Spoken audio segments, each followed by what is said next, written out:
She looked back towards the main road. We need to get home now. I nodded, agreed, but we can't blindly run out into the main road. Not with... I gestured towards the hellish sounds coming from the direction we needed to go. Whatever the hell is happening right now. A look of realization crossed her face. The alleyways, she explained, causing me to remember the maze of the alleys and the crisis cross between the main street buildings.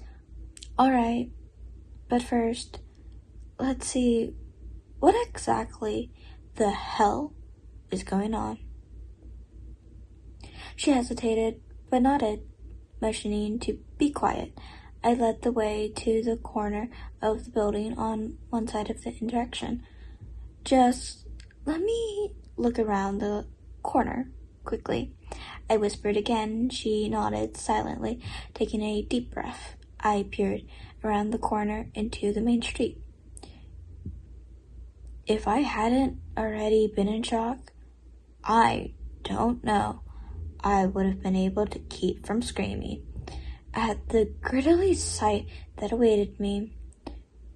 It was like a scene out of a horror movie. We were dashing from building to building, chucking all sorts of things, chucking kitchen knives. There were even one man wielding what looked like an old sword which had hung inside the occulter shop. That wasn't the horrifying sight. There were dozens of bodies littering Main Street. It seemed people had dashed out of anywhere, the diner, grocery, and hardware store, and more. Blood pooled around there, still others, some holding their own arms or stomachs to stop bleeding, were attempting to run away from those wielding weapons. They didn't make it very far, though, as they were overwhelmed by others. They all screamed and shouted to what sounded like a total and complete rage as they chased them down. "Fuck me," was all I could whisper out. I pulled my head back and looked on my face. Must have told Aubrey all she needed to know. Her face had gone pale like a sheet. "That bad?" she asked. I nodded. I could see the coat turning in her head. "Okay, we stick to the plan. We use the alleys, get through downtown, and get back to our houses." I felt a wave of gratitude pass over me. She was managing to hold her composure better than I could have hoped for. I nodded and followed her back. We slipped into the gloomy shade of alley that ran behind the building. On the right side of the street, we made our way carefully through them, making sure not to attract any attention from the hell still erupting on the main drag. But we saw little glimpses of everything. We reached a T-junction. We both saw people we'd known for all our lives inflicting violence upon each other. So shocking and vile, I couldn't bring myself to write it down. I would lose what little sanity remains in my head if I did. We made it to the back part of the lot of the diner. We intentionally met up in and stopped to wait. The sounds of gunshots blasting out caused us to both freeze, duck behind in the alley again.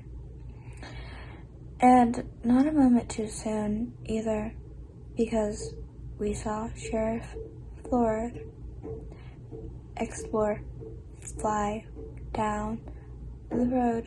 Sheriff Wake was leaning out the window, using one hand to steer while firing his pistol with the other. I only saw his face for a second, but it was enough to see the crazy look there the others had. The sound of the roaring engine faded, along with the gunshots, after a few seconds, but we could still hear the screech, tires echoing over all the other chaos. Aubrey turned to look at me, and almost hopeless look on her face. Eddie, what the hell do we do? She asked weakly. I killed and thought hard and fast. We can't stay outside for much longer. We stay out here, we're dead. We need to find some shelter. At least for a little while, I spoke. We need to find a place to lie low for a little while we know we can make it safely back to the other side of town. Her face turned into a mask of panic. But what about our parents? I felt a knot tie itself in my stomach. The thought of Mom and Dad caught up in this hell without a way to get a hold of me, threatening to overwhelm me. But I kept as level-headed as I could. We're not going to be able to help them if we both end up like the others, I said as calmly as possible. There's too many people here over the place to avoid all the way back. We need to find a place, somewhere, that not many people would have been at, and hunker down until we think it's safe enough to keep going.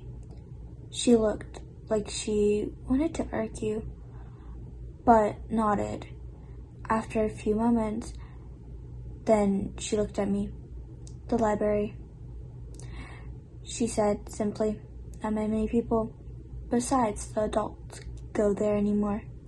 It's right on the backside of this building. She pointed at the brick apartments that made up the side of the alley.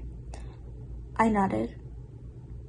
Okay, let's wait a second, then go. She nodded, and after not seeing anyone for a minute, we began moving from car to car, parking lot to parking lot, using them as cover to reach the street.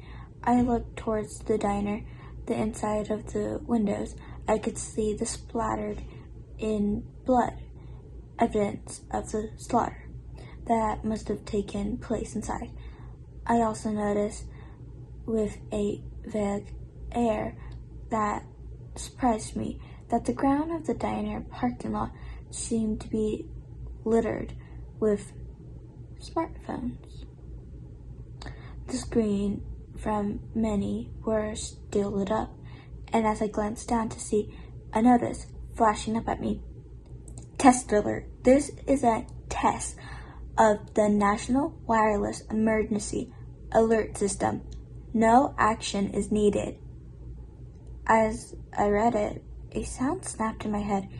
It was the sound of a static from the radio coming from a few cars up, sharing a look of panic with Aubrey, and the coincidence of the sound would draw unaware attention our way. We hurried down the line towards the sound. It was coming from a red YJ waiver, one which I recognized belonged to Mr. and Mrs. Noddle, two survivalists who lived farther up in the mountains, but came down into town to buy supplies and sometimes eat at the diner. Scrambling to the passage door, I yanked on the handle, prying for it to unlock. The door manfully opened, and with a last look around, I practically flew into the passenger seat. The crackling sound was coming from the old CB radio mounted under the dash, and I reached out to shut it off. That was when the static changed to a smooth sound of a man's voice